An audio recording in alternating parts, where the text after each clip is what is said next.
Good morning, student. For today, we are going to study a new topic, which is the past continuous. Okay, let's start with the explanation. What is the past continuous? We use the past continuous to show what somebody was doing at a particular time in the past. We use the past continuous tense.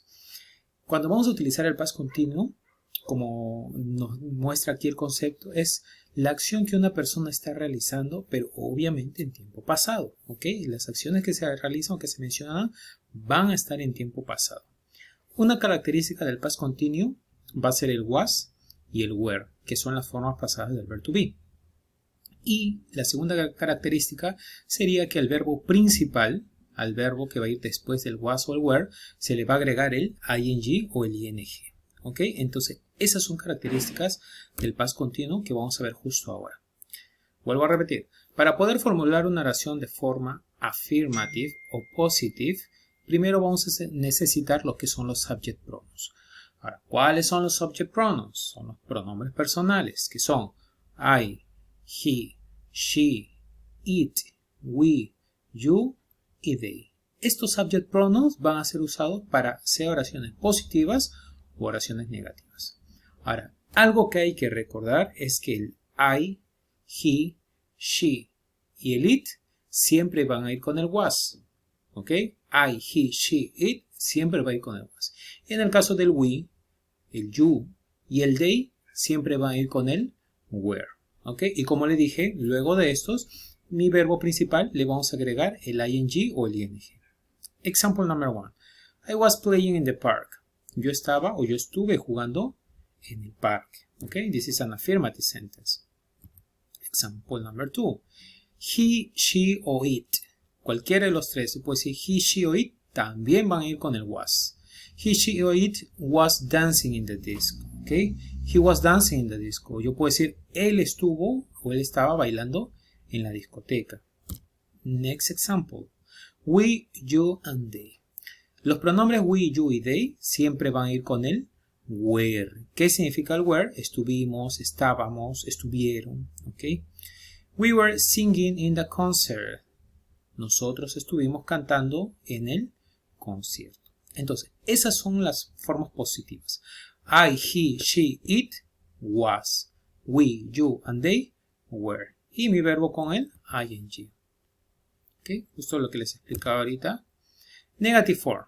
Sus formas negativas. ¿Cuándo utilizo las formas negativas? Simplemente para hablar de forma opuesta a la afirmativa, ¿verdad? Y sigo utilizando los subject pronouns que ya mencioné, pero en este caso, ¿cuáles van a ser mis formas negativas? La forma negativa de was va a ser el wasn't. La forma negativa de were va a ser el weren't. Lo demás sigue igual, el verbo se le sigue agregando el ing, puede agregarle un complemento para darle más sentido a mi oración. Example number 1. I was not reading a book. Yo no estaba leyendo un libro o yo no estuve leyendo un libro. Example number 2. He, she o it was not or wasn't cooking. ¿Ok? Ahí puedo utilizar, ¿no? En el caso del he, she, it, puedo decir was not o wasn't. Was not sería de full form, o sea, su forma completa. Y wasn't es de contraction, ¿ok? Wasn't es una contracción, pero ambos son negativos, ¿ok? Was not o wasn't son válidos. We, you and they, we can use were not o weren't, ¿ok? Se puede utilizar el were not o el weren't. Y de igual forma al verbo le vamos a seguir agregando el ing o el ing. Entonces, para cambiar de una oración positiva a negativa, lo único que cambia es del was al wasn't, del were al weren't, nada más. ¿Sigo utilizando mi subject pronoun? Yes, sí. ¿Sigo utilizando un verbo con el ing o con el ing? Yes, ok, sigo utilizándolos. Example, we were hiking last week.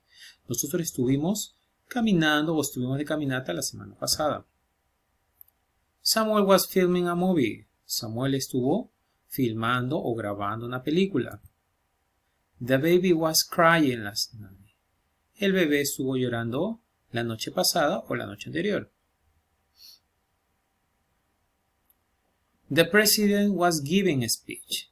El presidente estuvo dando un discurso. The girls were modeling the runway. Las modelos estaban modelando en la pasarela. ¿Ok? Muy bien, chicos. Entonces, lo que hemos visto el día de hoy es de past form o de past continuo. ¿Ok? Y hemos utilizado lo que es el was y lo que es el were. Sus formas negativas wasen y sus formas negativas were. Y a mi verbo principal le agregamos el ing o el ing. Muy bien, chicos. Entonces, el día de hoy eso ha sido lo que hemos estudiado. Si tienen alguna duda, ya saben que me la pueden hacer llegar. Ustedes también conocen y tienen mis números. Y ya nos estaremos viendo la próxima semana con un nuevo video, con una nueva clase, ¿ok? Por medio del Zoom. Ya, chicos, entonces ese fue el tema del día de hoy. Past continuo. Bye bye. See you next week.